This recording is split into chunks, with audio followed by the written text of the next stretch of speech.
Assalamualaikum warahmatullahi wabarakatuh. Eh, Kami dari kelompok 16 yang beranggotakan Jana Junianti Fajri dan saya sendiri Sally Sheila Rahmania. Di sini kami akan menjelaskan tentang program coaching kami Persistence yang berjudul Remember Why You Started. Next. Jadi di sini bab 1 itu ada latar belakang. Latar belakang itu pada dasarnya manusia memiliki berbagai macam kekuatan karakter yang berbeda-beda. Kekuatan karakter yang dimiliki individu menjadi ciri khas tersendiri yang bisa membedakan dirinya dengan individu lain. Salah satu kekuatan karakter yang dimiliki individu adalah ketekunan atau persistence. Kemudian, apa sih persisten itu? Persisten adalah menyelesaikan segala sesuatu yang telah dimulainya, walaupun banyak rintangan yang dihadapi. Jadi, seseorang bersifat tekan itu akan menyelesaikan pekerjaannya yang telah dimulai sampai selesai. Kemudian, di sini ada tujuan. Tujuannya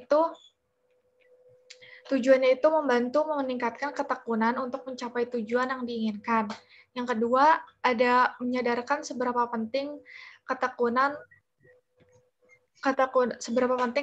untuk kehidupan sehari-hari, khususnya bagi pelajar atau mahasiswa. Kelompok sasaran itu ada mahasiswa dengan usia 18-21 tahun. Next.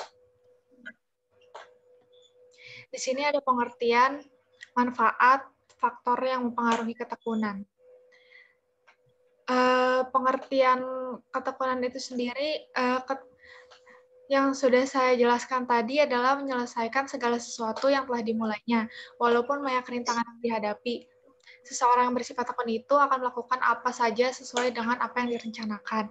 Pokoknya orang yang bersifat tekun itu dia akan menyelesaikan tugas yang telah dimulainya, mau sesusah apapun gitu. Lalu yang kedua ada manfaat.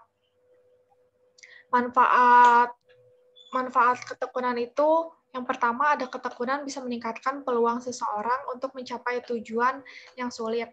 Karena apabila tujuan yang dicapai itu sulit, mereka akan bersungguh-sungguh mengerjakannya dalam mencapai tujuannya. Kemudian, ketekunan itu sangat penting bagi seseorang jika ingin sukses. Yang kedua, ada ketekunan dapat meningkatkan kenikmatan seseorang. Jadi seseorang yang bersungguh-sungguh dalam mencapai tujuannya itu, ia akan mendapatkan hasil sesuai dengan apa yang ia inginkan. Maka dari itu, ketekunan bisa meningkatkan kenikmatan seseorang. Yang ketiga, ada ketekunan dapat meningkatkan keterampilan dan akal sehat seseorang. Karena seseorang yang tekun ini akan mencoba mengatasi beberapa kendala itu untuk mencapai tujuannya. Jadi mereka mencoba dan mengembangkan beberapa teknik baru untuk memecahkan masalahnya. Kemudian ada ketekunan dapat meningkatkan rasa kemanjuran seseorang. Berdasarkan teori efikasi dari Bandura tahun 1977, menekankan bahwa pengalaman yang datang dengan ketekunan seseorang dalam menghadapi tantangan untuk mencapai sesuatu memberikan perasaan yang meningkat untuk mencapai tujuannya. Kemudian ada faktor. Faktor di sini ada faktor pendukung dan faktor penghambat. Faktor pendukung itu yang pertama ada dukungan sosial. Dukungan sosial ini menjadi salah satu faktor pendukung yang penting karena seseorang yang memiliki hubungan dekat dan selalu support orang lain akan lebih meningkatkan ketekunan. Yang kedua ada menerima umpan balik positif. Umpan balik positif ini sangat diperlukan untuk mengapresiasi apa yang sudah dilakukannya. Karena menerima umpan balik positif ini meningkatkan motivasi yang ada di dalam dirinya serta rasa kompetensi. Kemudian ada faktor penghambat ketekunan itu. Yang pertama ada kehilangan minat dalam melakukan tugas. Seseorang yang kehilangan minat dalam melakukannya tugas itu adalah seseorang yang tidak mau menghabiskan waktunya untuk melakukan tugas yang sudah ia kerjakan. Maka dari itu ketekunan pada orang tersebut akan turun. Yang kedua, ada berbagai masalah patologi pribadi. Masalah patologi pribadi ini di antaranya anak-anak yang mengalami retardasi mental dan anak-anak yang tidak memiliki kemampuan belajar. Yang ketiga, ada melaksanakan tugas hanya karena reward. Melaksanakan tugas hanya karena reward ini membuat seseorang tekun, tapi hanya dalam waktu itu saja. Jadi ketika dia mengerjakan tugas tapi tidak ada reward-nya, itu akan ketekunan itu akan sangat menurun.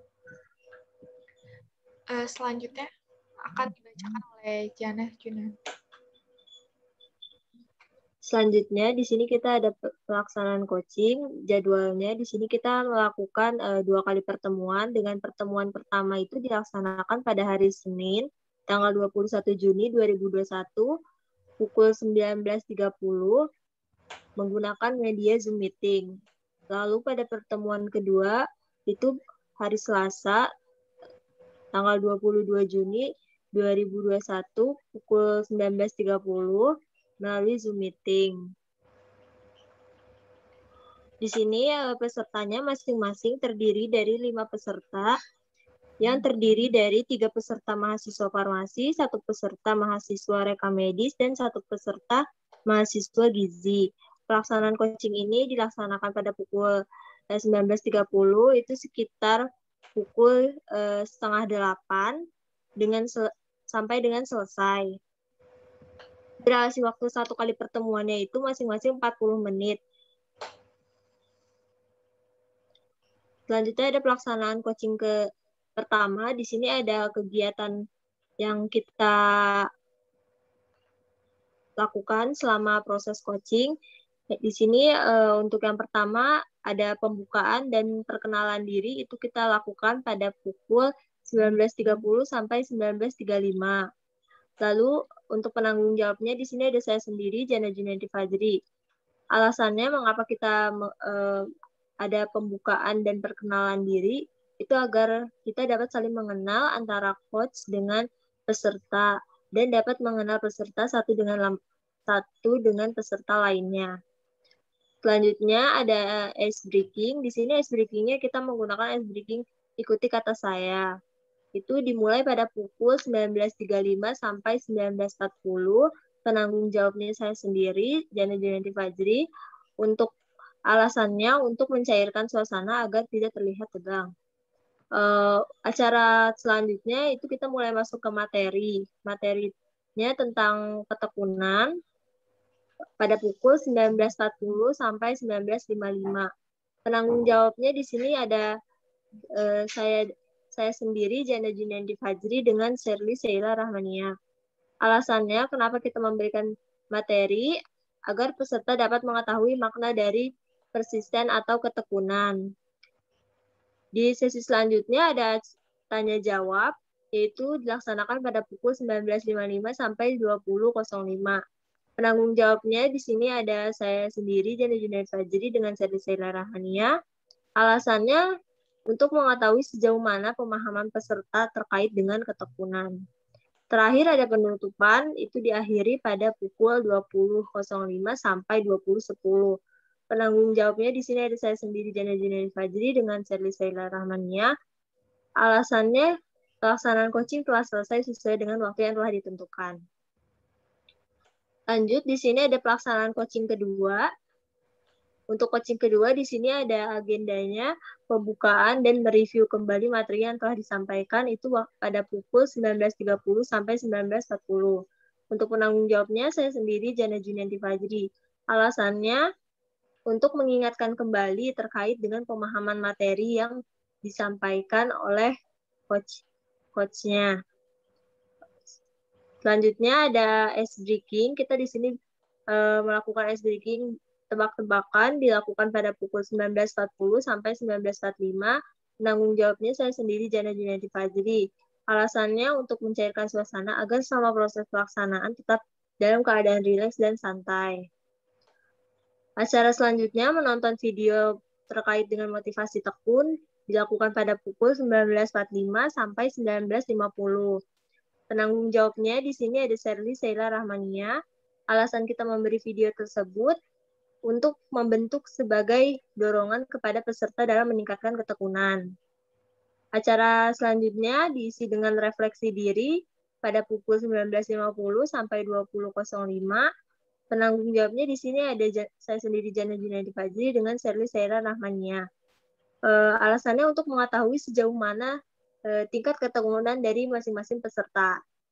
Untuk penutupan, di sini kita diakhiri pada pukul 20.05 sampai 20.10. Penanggung jawabnya ada saya sendiri, Jana Junaidi Fajri, dengan Sherly Sheila Rahmania. Alasannya karena pelaksanaan coaching telah selesai sesuai dengan waktu yang telah ditentukan. Progress coaching.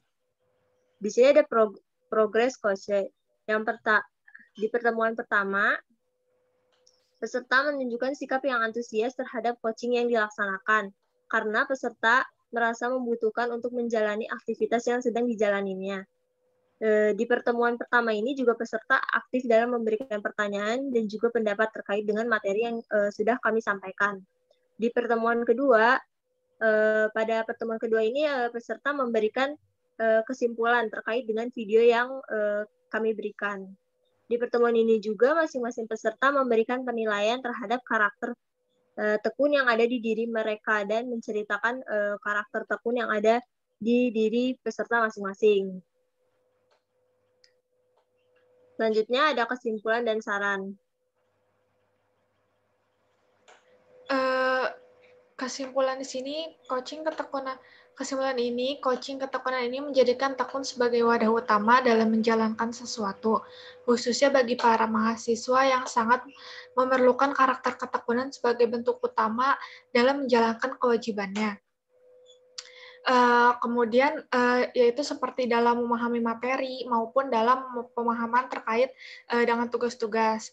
Kemudian karakter ketekunan ini tidak hanya berlaku bagi mahasiswa, namun bagi seluruh manusia perlu memiliki ketekunan ini.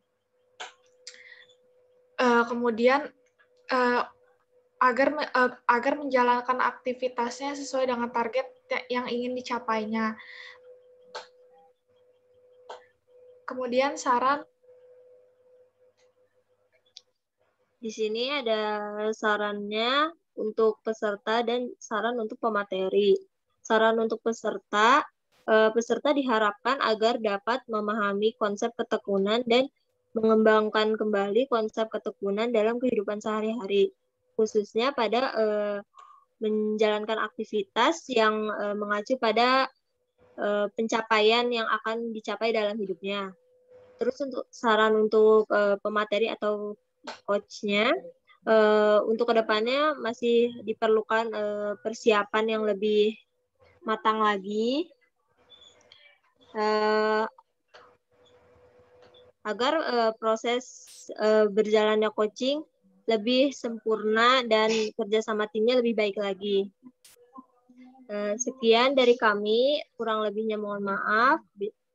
Wassalamualaikum warahmatullahi wabarakatuh.